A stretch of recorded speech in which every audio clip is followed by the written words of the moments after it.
kayaknya kurang semangat nih. Gimana kalau ibu kasih yel-yel? Kalau ibu bilang selamat pagi, pagi, pagi, luar biasa, Allahu Akbar. Oke? Selamat pagi, pagi, pagi, luar biasa, Allahu Akbar. Gimana kabarnya hari ini? Sehat semua? Alhamdulillah, semuanya dalam keadaan sehat walafiat ya. Nah, sebelum kita memulai mata pelajaran hari ini, mari kita berdoa terlebih dahulu. Berdoa dalam hati saja ya. Berdoa dimulai.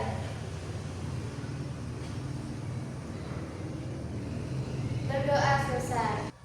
Nah, tadi kan kita udah berdoa. Sekarang ibu pengen tahu nih, siapa hari ini yang tidak masuk? Ayo coba kalian cek temennya di sebelah kanan dan kirinya. Kira-kira siapa yang tidak masuk hari ini? Masuk semua? Alhamdulillah, berarti hari ini tidak ada yang izin dan tidak ada yang sakit ya.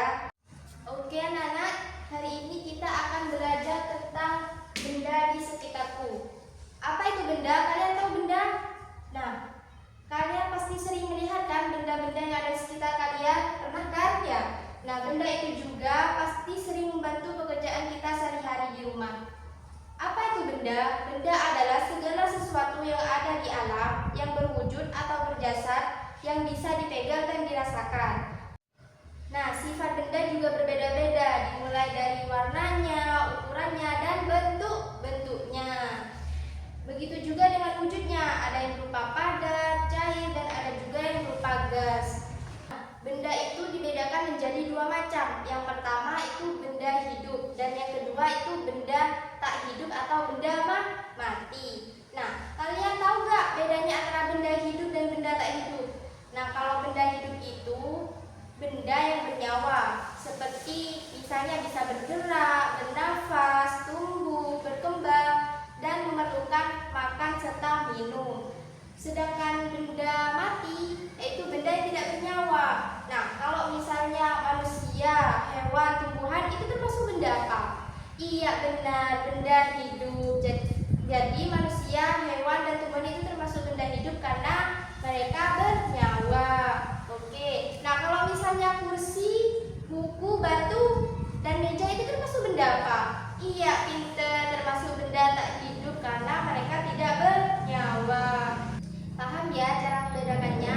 Nah, sekarang bagaimana Bu caranya supaya kita bisa membedakan antara mana yang benda dan mana yang bukan benda?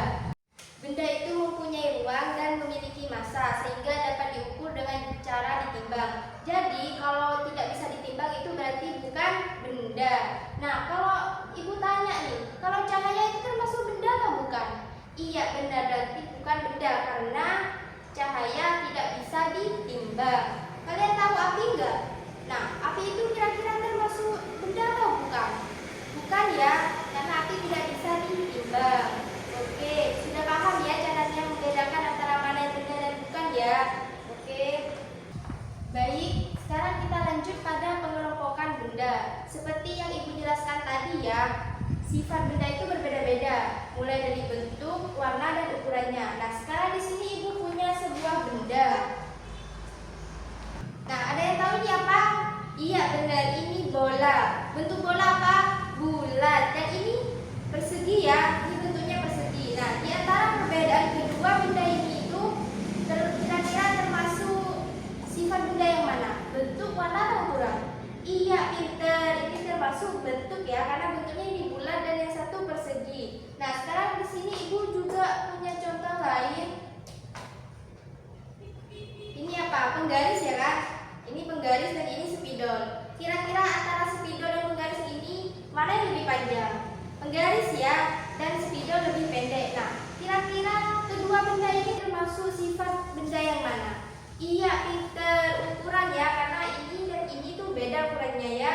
Nah, kalau bola ini warnanya apa? Merah. Nah, kalau ini kuning kan? Nah, keduanya ini termasuk ke dalam sifat benda yang mana? Berdasarkan warnanya. Bagus. Sudah paham ya semuanya? Nah, ini sifat-sifat benda seperti yang sudah kita kelompokkan benda-benda tadi berdasarkan sifatnya. Oke, sekarang kita lanjut pada pengukuran ya. Nah, sekarang Ibu tanya, ini apa? Iya benar, ini penggaris. Nah, kira-kira di sini ada yang tahu nggak satuannya penggaris itu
kalau misalnya ibu kasih contoh buat PR di rumah, nanti kalian bisa berarti ya. Oke, pinter. Nah, di sini sekarang ibu punya satu dua benda lagi. Apa itu? Ada yang tahu nih siapa? Ini tuh rebana. Sudahkah kalian pernah melihat rebana? Nah, rebana ini sejenis alat musik yang terbuat dari kayu dan di atasnya dilapisi oleh kulit. Ya, nah benda ini juga termasuk dalam jenis musik ritmis. Apa itu jenis musik ritmis? Alat musik ritmis itu sejenis alat musik yang tidak bernada, akan tetapi mengeluarkan irama. Fungsinya apa? Fungsinya rebana ini itu untuk mengiringi sebuah lagu. Nah, jadi rebana ini fungsinya untuk mengiringi sebuah lagu. Bagaimana? Kalian sudah paham? Oke, kalau semua materi yang ibu pelajari hari ini kalian sudah paham, sekarang ibu akan kasih tugas untuk kalian kerjakan di rumah. Kalian buka halaman 38. Kalian kerjakan di rumah kalian masing-masing ya. Nah, karena pelajaran kita hari ini sudah selesai, marilah kita akhiri dengan menyanyi lagu Garuda Pancasila. Kalian tahu nggak lagu Garuda Pancasila? Oke, kita nyanyi sama-sama ya. 1, 2, 3. Garuda Pancasila, akulah pendukungmu, patriot proklamasi, sedia berkorban untukmu. Pancasila dasar negara, tak adil makmur sentosa, tiba di bangsaku. Ayo maju, maju, ayo maju, maju, ayo maju, maju. Yeay. Sebelum mengakhiri pelajaran, marilah kita berdoa terlebih dahulu dengan mengucapkan hamdalah, alhamdulillah. Oke Rana, ibu akhiri. Sekian dari ibu, terima kasih. Wassalamualaikum warahmatullahi wabarakatuh.